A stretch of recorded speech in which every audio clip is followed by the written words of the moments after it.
Good morning, everybody. Welcome to Arise with Sally Goodwin. Whew. It's good to see you all this morning. It feels like another rushed morning. I'm not sure what's happening with me in the mornings.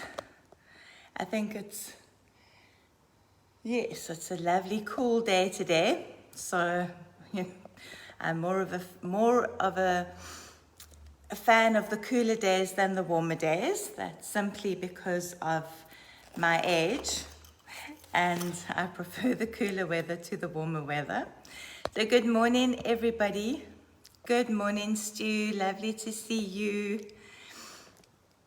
Wow, okay, let me just get myself all sorted out here. Good morning, Ethne.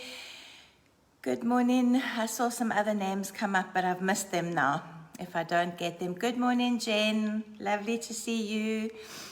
Good morning, Bertha. Lovely to see you this morning. Obviously not good weather to be in the garden, I'm assuming.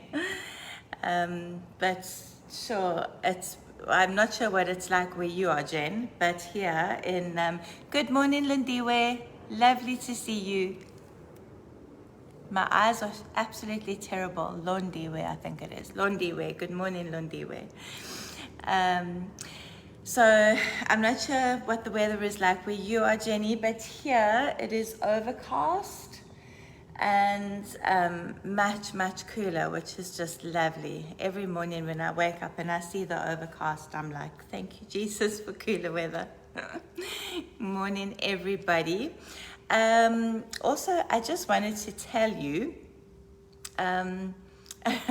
yes, I'm sure. Probably when it's cooler, it's actually better to be in the garden, Bertha. Very slanted picture, Stu. Are you saying me? I'm a very slanted picture. Hold on. I'm not sure why. Does that look better to you?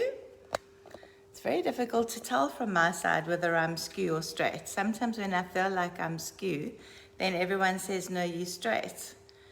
Am I better now? I hope I'm better. Good morning, Karen. Lovely to have you on here this morning. So while we're just waiting for people to hop on and having a little chat, it is Tuesday, the 1st of March this morning. So the first day of March, can you believe that? January and February are gone. January and February 2022 are over and done with. And it is the 1st of March this morning. And on Thursday evening at sunset, we begin the first, we move into the Adar 2. So for those of you who've watched my previous messages, you know that this is a Jewish leap year, which has many prophetic connotations in terms of birthing, in terms of enlarging, in terms of all of those things. And so in the Jewish leap year, what the Jewish people do is they insert a whole extra month because they follow the lunar calendar. They insert a whole extra month, and they insert the extra month in before the last month of the biblical year. So Adar is the last month of the biblical year, not the last month of the civil year. The last month of the civil year only occurs around our September or October. Good morning, Jenny. So it's the last month of the biblical year, but we are drawing to the end of Adar 1, and at sunset on Thursday evening, we move into the first day of Adar 2. So Adar 2 is when Purim is celebrated. It's when the story of Esther is celebrated. So Purim and the story of Esther are always celebrated in the month of Adar because that's when they happened.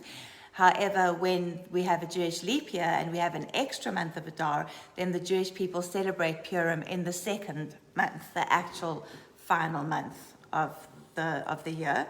And I've said this before, but for those of you who missed it, It is, they do this Jewish leap year, firstly because the Jewish people follow a lunar calendar, not a solar calendar.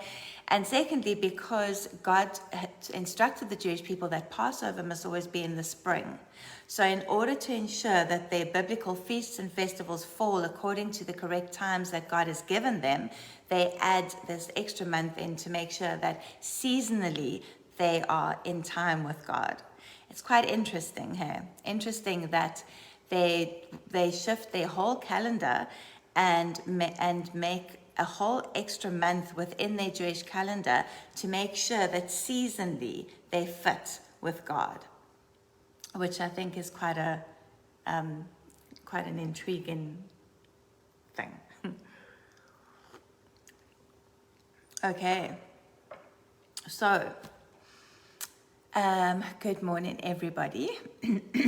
All the new people who have joined this morning, this Tuesday morning, the 1st of March. And as we move towards the end of Adar 1 and into Adar 2. Also just a note, because for some of you know that I shared a couple of days ago about a gentleman who was commented on my videos negatively. He said, "Good morning, Elmarie. Lovely to have you watching from Joburg. I hope the weather there is good." So this gentleman commented on one of my videos, and he basically told me that my intros are terrible, and that was constructive criticism. And I sort of didn't really say anything, because to me, if you have constructive criticism for me, then you are more than welcome to reach out to me via Facebook Messenger. My phone number is actually on my website. It's on my Facebook page. You know, there are so many places where you can actually contact me directly if you're unhappy about something without commenting on my video. And so I ignored it. I didn't pay too much attention to it. I just mentioned to the people who were watching that it seems that I have arrived, and I have found, because they say that you only have arrived on social media when you have a troll. So it was only the one time at that point, but subsequently he commented another 2 times in 2 other videos. Each negative comments, and then he did a whole comment on who is my ministry submitted to. And so I blocked him. And I know that I don't need to apologize, and I don't need to explain my actions to anybody, but I'm always so conscious of the fact that as believers, we need to live lives above reproach, and we need to be, able to engage with people in the world. And I have no issue with engaging with people who disagree with me. I honestly don't. I have no issue with people who disagree with me. The issue I have is that if you disagree with me, then I would prefer you take it up with me in person rather than on my Facebook page, because I'm not really going to reply to comments like that on my Facebook page, because then you just start a whole keyboard war, and I don't have the time for that, and I will not do that on my Facebook page. It's my Facebook page. If I post things that people don't like, you don't have to follow my Facebook page. And so I kind of wavered between, well, is he watching the videos, and could that help him in some way? But what I realized was that the 3 videos he commented on were the ones where I spoke about, daughters of freedom, daughters of inheritance, daughters of love. They were videos that were very clearly kind of there for men. Oh, very... very clearly aimed at women, and some videos that somebody like Stuart completely understands, because he receives what he needs to receive as a man. And as he said to me, it actually teaches him about, or keeps him informed as to God's plan for women and what God is doing with women at the time. And this gentleman was not coming from that perspective. And so instead of engaging in a whole debate with him about things that I would be happy to chat about in person or via, private communication, I just blocked him and deleted the comments. So please don't feel that if you ever comment something negative, I will block you or delete you. I will not. If if your comment is constructive, and if you have something that you genuinely are concerned about and you want to speak about, please feel free to reach out to me. I'm ready to, I don't claim to have all the answers to everything. And so I'm always ready to have conversations about things, but then reach out to me personally. You know, don't start a whole thing on my Facebook page. It's just, yeah. I love that Devon watches my stuff, Jenny, and Sebastian. Sebastian's going to grow up to be such a champion. And I'm excited to watch that happen. Anyway, I just wanted to explain that. I know I don't have to explain that it's my Facebook page, etc., but so many of you are friends, have become friends, are people that I engage with regularly. And I want you to understand my intentions behind my actions, you know, that I'm just not some kind of egomaniac that refuses to hear anything that isn't what I believe. But I'm just not, I don't have time for petty things, and for people who don't want to engage one-to-one on something. Okay, let us move on from that unpleasant stuff onto some more interesting things. So,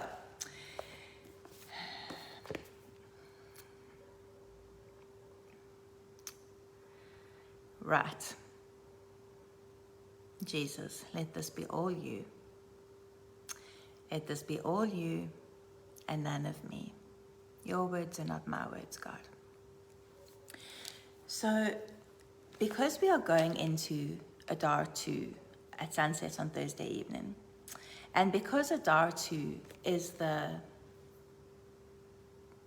time when the Jewish people, Messianic Jewish people, celebrate Purim, and they celebrate the Feast of Esther.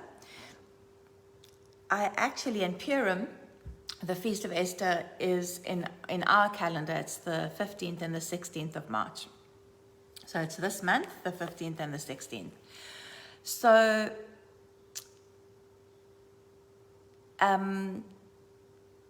sorry, Stuart's just messaging me about my picture, something about a pillar and an arrow, but I am either just can't see it, or, sorry, Stu, I'm being technologically dwarfed this morning, clearly. But I'm hoping I'm a little bit more straight. I don't know. Okay. So, sorry, guys, I don't want to give you seasickness.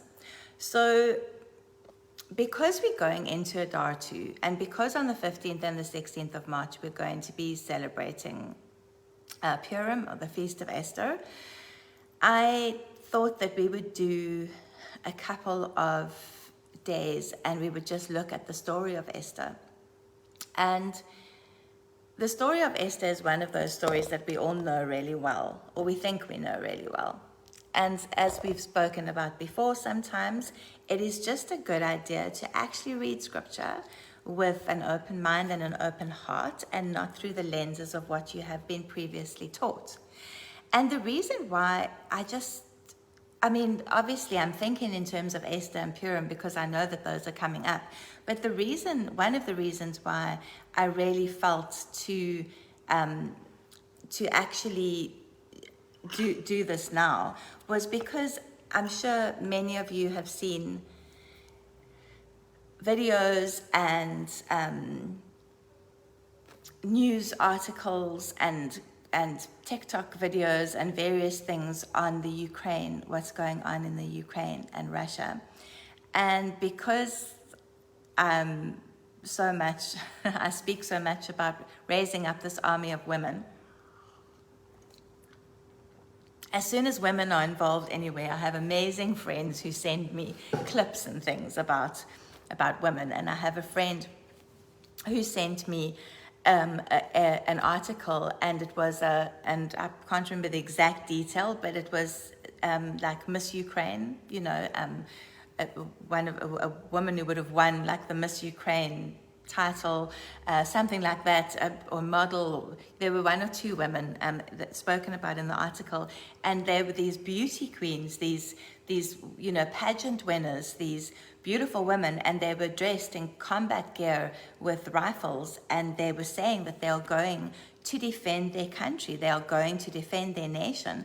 As women, they are not going to sit back and just let whatever happens. They are actually going to defend their nation.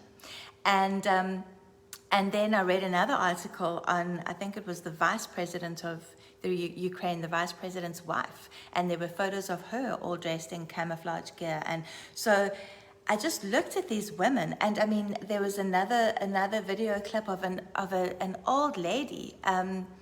They are the older generation, men and women who are signing up, who are receiving weapons, who want to defend their nation. They want to defend their country. They are not fleeing, they are not running, they're not doing any of those things. In some instances, they have sent their children across the border. I read a story of a woman who sent her children with a complete stranger across the border into neighboring countries. And I just, this whole thing of these women standing up really just made me think of Esther, and I thought how appropriate, sorry, how appropriate that right now, as we are in this time of war in our world, we enter into this month where the Jewish people celebrate Esther and celebrate what she stood for and celebrate what she did. I just find the correlation quite incredible. And I wanted to read this to you, and I know, I think, because these verses have been quoted everywhere that you look, okay? Matthew 24. Matthew 24, from verse 4, where Jesus answered, and I'm reading from the Passion Translation. Jesus answered, "At that time deception will run rampant, so beware that you are not fooled. For many will appear on the scene claiming my authority or saying about themselves, 'I am God's anointed,' and they will lead many astray." Now, remember what I've said to you before, that one of the reasons that we all need to be reading scripture for ourselves and knowing scripture for ourselves is so that, good morning, Rachel, lovely to see you, is so that we cannot be deceived by people telling us that scripture says something that it doesn't actually say, or says something that we do not see in the scriptures. You know, nobody can come to you and say they have a revelation from God. If that revelation is contrary to what is in the Word of God, then it's not a revelation from God. So, because for example, in the Amplified Bible, I'm not going to try and find it now, it says something slightly different to the Passion, where the Passion says, people claim my authority or saying about themselves, "I am God's anointed," and they will lead many astray. Whereas other translations give you more the impression that people will actually stand up and say they are Jesus, or they are the Messiah. And so I think what we tend to do is we tend to be waiting for people to stand up and claim to be Christ. But what if it's just people standing up and claiming to be anointed by God, claiming to have words from God, claiming that God has said things, but actually it's not from God? Do you understand what I'm saying? Do you see why I keep saying that as we move ahead in these times that we're in, the gift of discernment is going to be probably the most important gift that we actually are honed and work well in, because we are going to need to discern these things. And the only way we can discern them, apart from using our spiritual gift, is if we are in an intimate relationship with God, and if we are in His Word and we know what His Word says, so that we can know when somebody says something that is contrary to what is in His Word. And then it says, "You will hear of wars nearby and revolutions on every side, with more rumors of wars to come. Don't panic or give in to your fears, for the breaking apart of the world's systems is destined to happen. But it won't yet be the end. It will still be unfolding. Nations will go to war against each other and kingdom against kingdom, and there will be terrible earthquakes, seismic events of epic proportion, horrible epidemics and famines in place after place. This is how the first contractions and birth pains of the new age will begin. And the Passion Translation explains that phrase of the new age. And he says, Brian Simmons says here, although it is possible to translate this the end of the world, the Hebraic mindset of the end of days is a transition into a new age of the Messiah's coming when all things will be restored. And he also says the translators are aware of distorted use of the words new age. However, true believers in Christ anticipate the coming of a new day or age dawning with Christ and his bride ruling the nations. I think, so this is what I've been saying for a while now. I think for too long we have seen the book of Revelation as like a chronological kind of we start at A and we move through to B, to C, to D, to E, and that's how we move through. Whereas the Hebraic mindset, the way the Hebrews look at things, is more of a cyclical thing like this, where you kind of go around and around, where everything is a foreshadowing of what's to come. So you go through various things. Think of birth pangs. Think of when you go into labor as a woman, for those of you who've had children. You know, you start off with birth pains. Oh, thank you, Jenny. Please like and share if this resonates with you. I always forget to ask, but my faithful friend never forgets. You start off with these birth pangs or birth pains, and they are contractions and they are painful, but they are not as painful as the end. But the contractions that you have in the beginning of your birth pangs are a foreshadowing of what is to come. So if it's your second child, possibly even if it's your first child and you know exactly what's going to happen in labor, but if it's your second child, you know when those contractions start, you know what they're leading up to. So the first few contractions might not be too bad, you know, or you can cope, but you know that they're a foreshadowing of what's to come. And as you get closer and closer to the birth pang, to the actual birth thing, those birth pangs get more painful and more intense and more painful and more intense as you move towards that final middle piece where you actually birth what is inside of you. And that can be applied on so many levels, on so many different levels, in terms of ourselves, birthing things that God has laid inside of us, in terms of, you know, many things. But in terms of revelation, that is what I feel God has showed me, is that it's like we are waiting for this one event to show us we're in the end times. From the moment Jesus ascended into heaven after his resurrection, the end times began then, and we have been in the end times ever since. And everything that has happened in the world subsequent to that has just been the cyclical thing, a foreshadowing of what is to come. Because we quote these verses about wars and rumors of wars, but remember, we've had a World War I, we've had a World War II, there have been various wars around the globe, and those World War I and World War II, really nations were at war against each other, kingdom against kingdom. That's what they looked like. So I'm not saying that this is not something to be concerned about.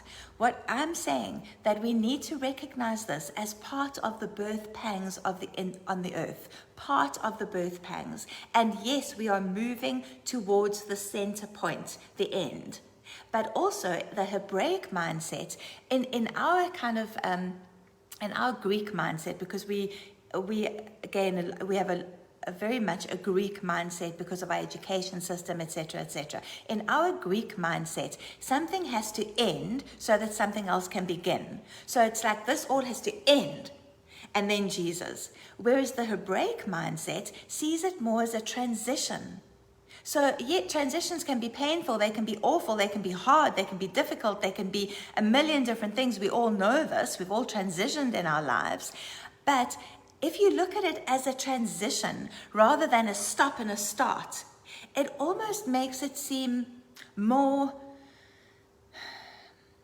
I don't want to use the word easier or even simpler, but more as if it will flow more.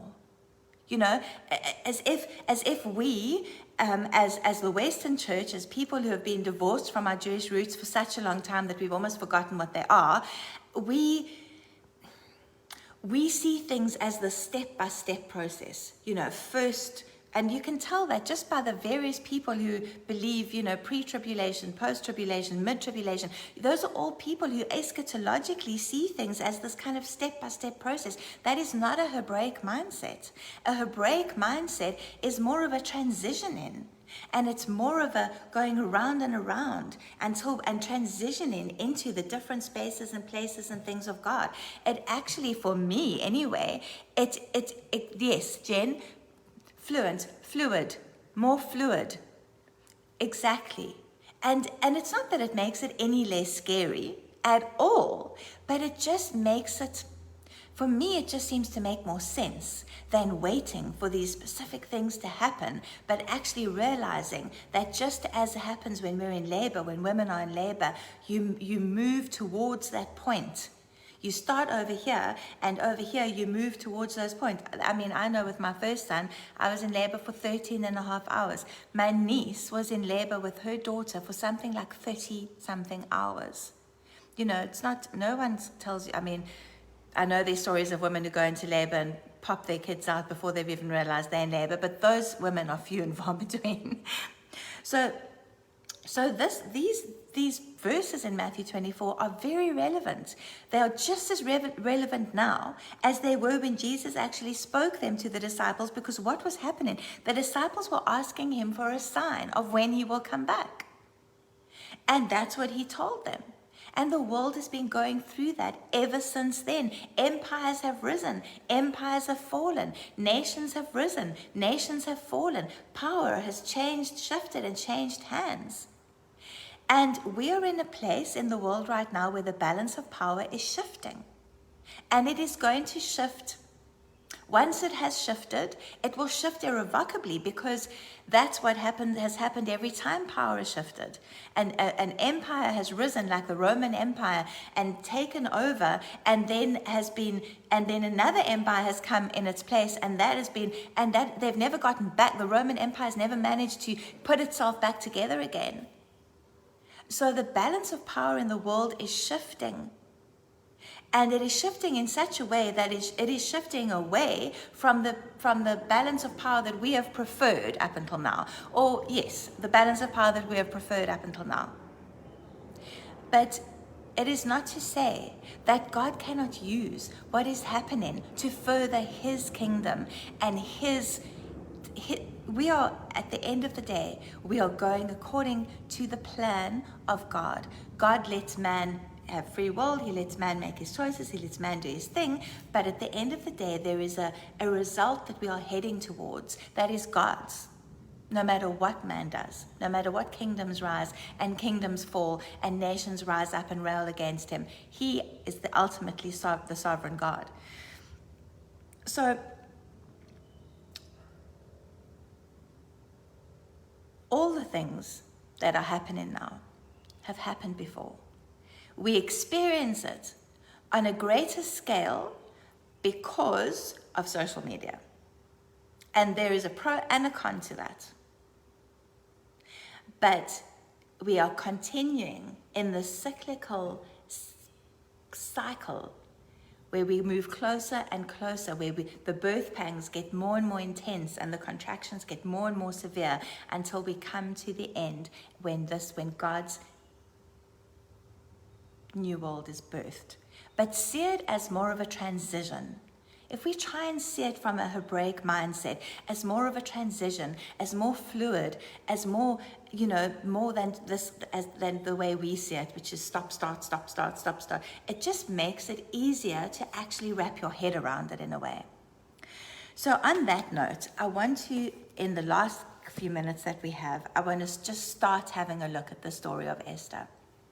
Because, and right in the beginning of the book of Esther, as we all know, we have the story of Vashti. And Vashti, so a few things about the book of Esther. Esther and Ruth are the only two books in the Bible named after women. Come on.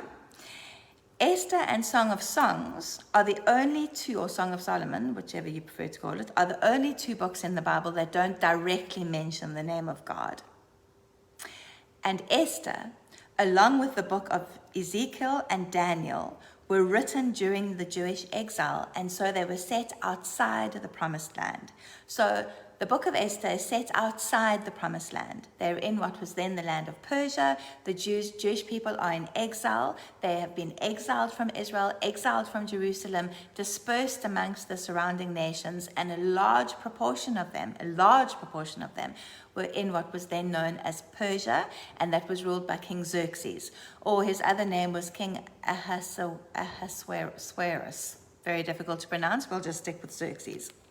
So they are now outside. So they are not in their homeland. They are not with their, they are in exile in another country, and as we all know how often foreigners are treated in other countries, but they had been in exile for a while, and they were making their lives work in the country of Persia. So in Esther chapter 1, we're looking at chapter 1 and verse 1, and it says, it was in the days of Xerxes, who reigned from India to Ethiopia, over 127 provinces. So a large kingdom, if you think India to Ethiopia. So then you also realize that some of this includes Africa.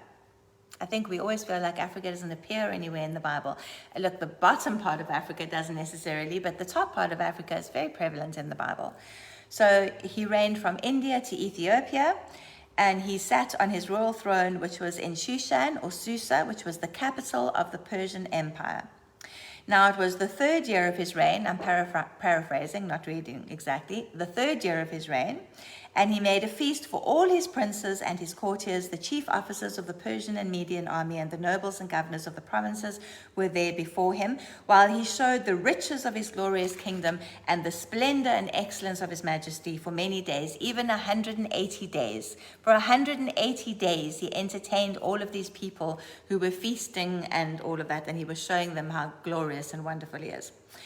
And then when these days were completed, the king made a feast for all the people present in Shushan, the capital, both great and small, a 7-day feast in the court of the garden of the king's palace. And then it describes all the things, and it says drinks were served according to the liberality of the king, and drinking was according to the law. No one was compelled to drink. Isn't that nice to know?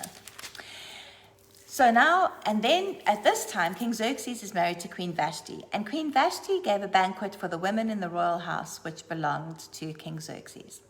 Now it says, on the 7th day, when the king's heart was merry with wine. Now, they put that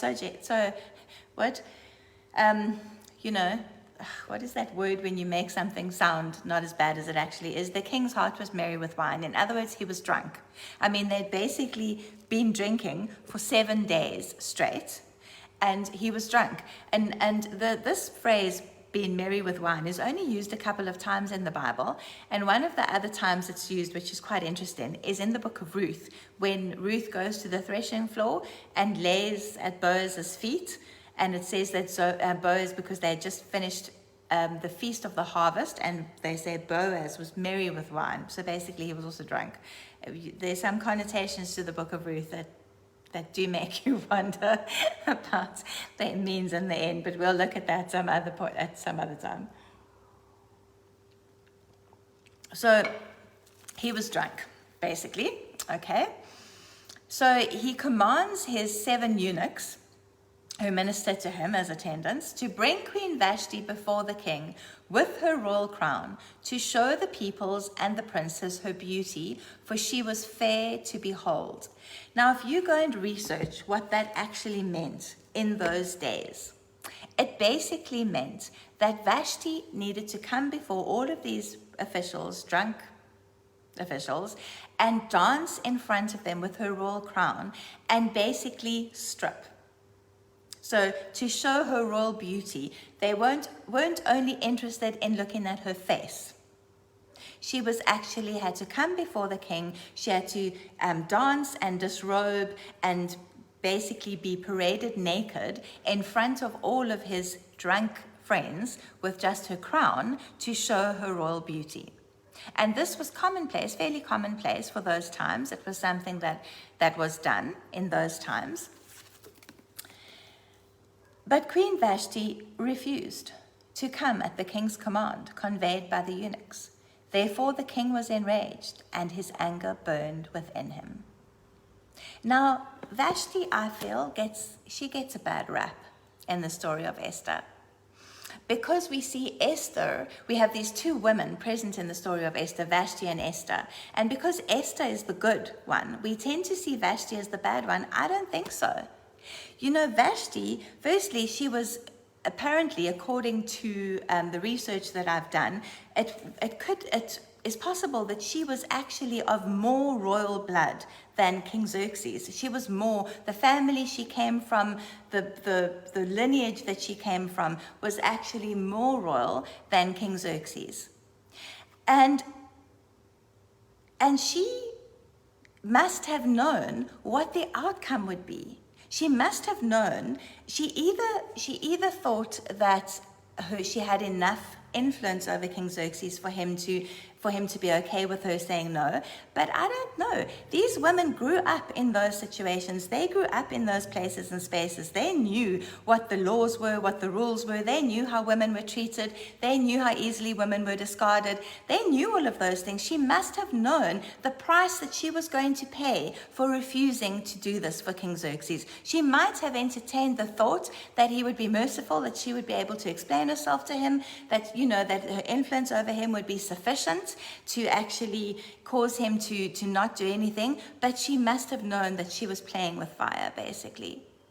And yet she refused. And you know, so King Vashti is often portrayed as a foolish woman, but I actually wonder whether she was just a feminist before her time.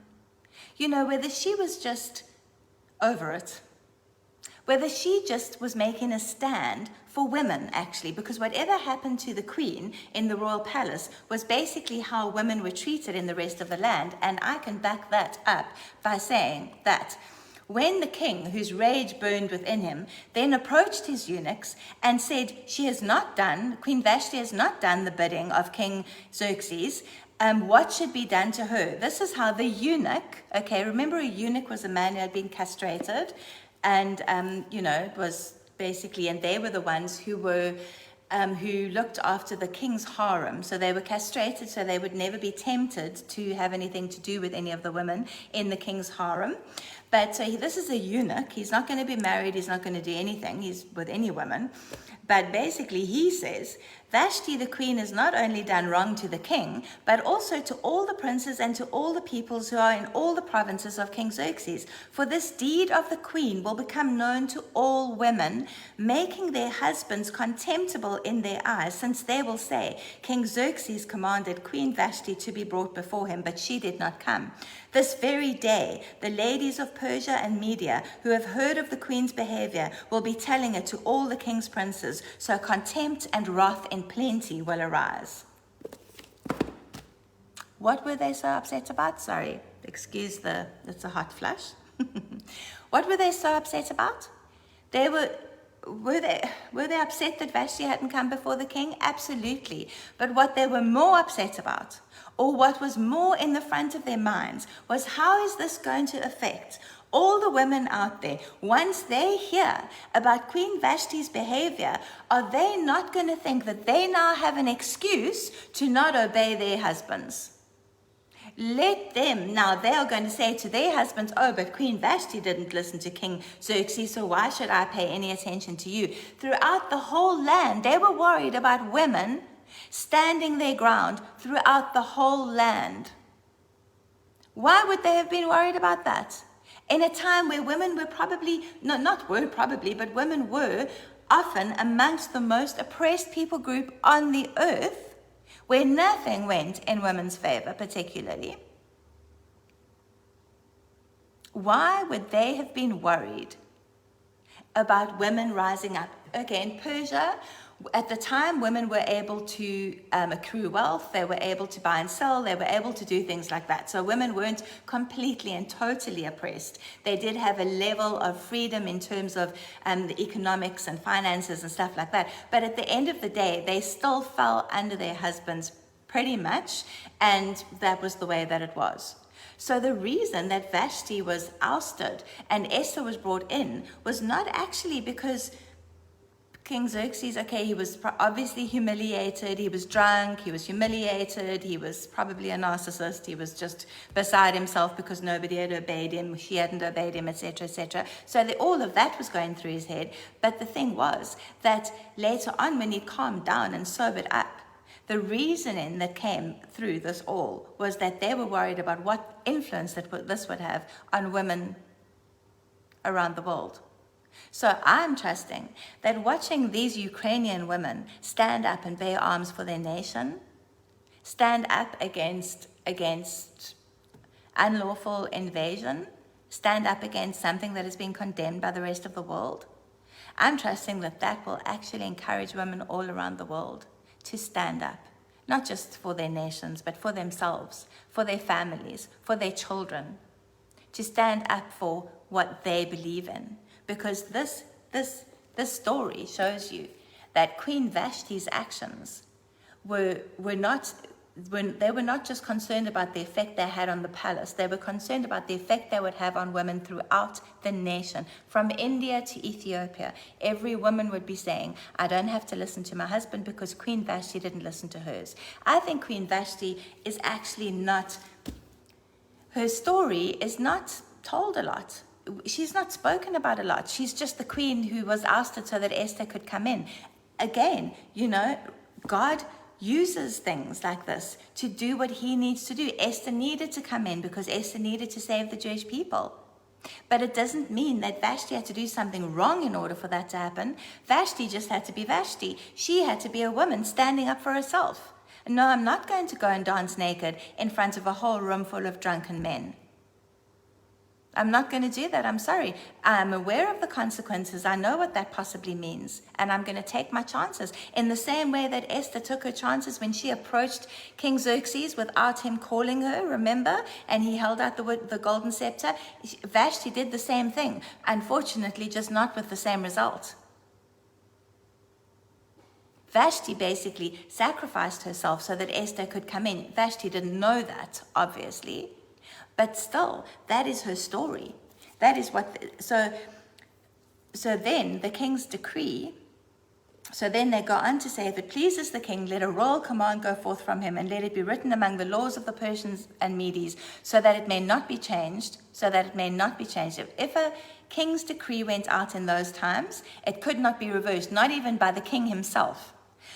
That Vashti is to be divorced and come no more before King Xerxes, and let the king give her royal position to another who is better than she. So when the king's decree is made and proclaimed throughout all his kingdom, extensive as it is, all wives will give honor to their husbands, high and low. That was their aim. Their aim was, let us make an example of Vashti so that all the women in all the provinces will know where they stand, will know their place in society. And how often does that happen still today? Let us make an example of this woman so that all women, the message behind that is that all women need to know their place. All women need to know where they belong, And this advice pleased the king, of course it did, and the princes, and the king did what Memucan proposed. He sent letters to all the royal provinces, to each in its own script, and to every people in their own language, saying that every man should rule in his own house and speak there in the language of his own people. And if he had foreign wives, let them learn his language. So basically, they take it one step further, and they say that every man will rule in his own house, and that if he is married to foreign wives, the foreign wives have to speak his language. It's his language that must be spoken in the house. And if he's got a foreign wife and they don't know his language, they have to learn his language. So in every household, every man will rule. And in that household, everyone will speak the language of that man who rules the household. Do you see how they took what had been a fairly, women were always second rate and second class back then, but within Persia, they had a degree of freedom. They had a degree of an ability to be able to do things.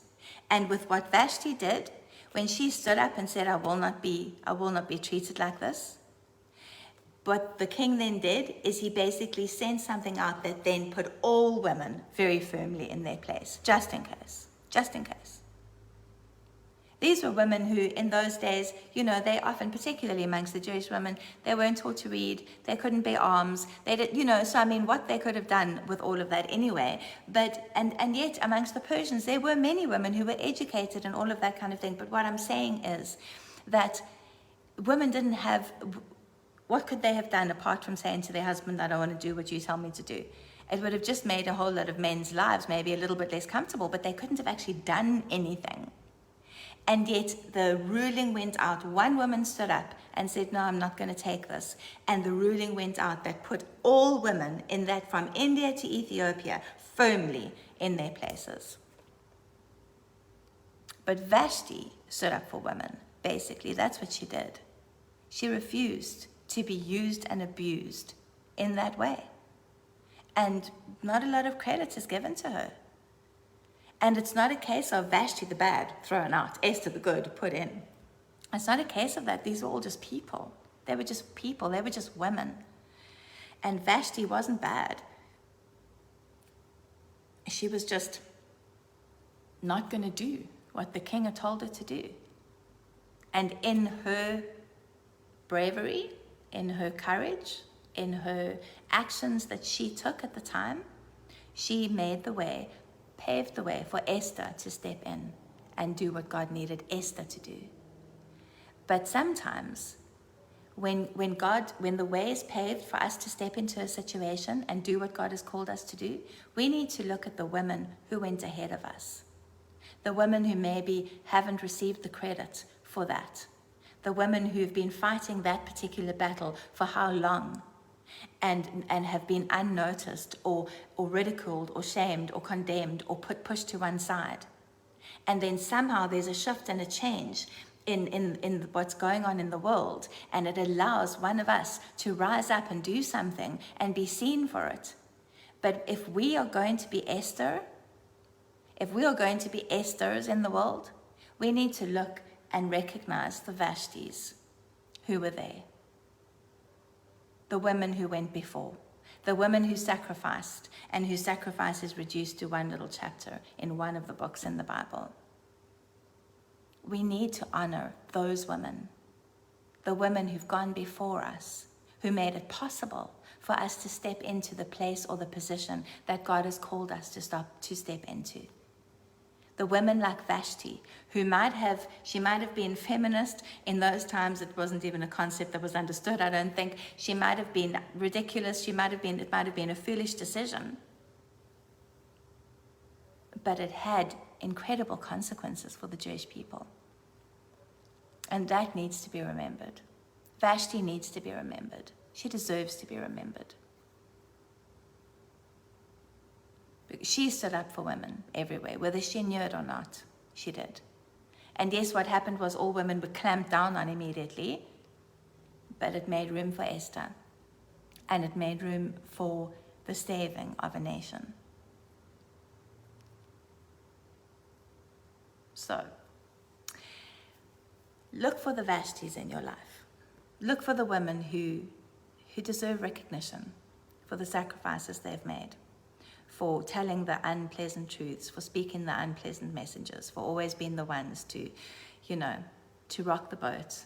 Those women where we all go, oh, here they go again. People do that with me.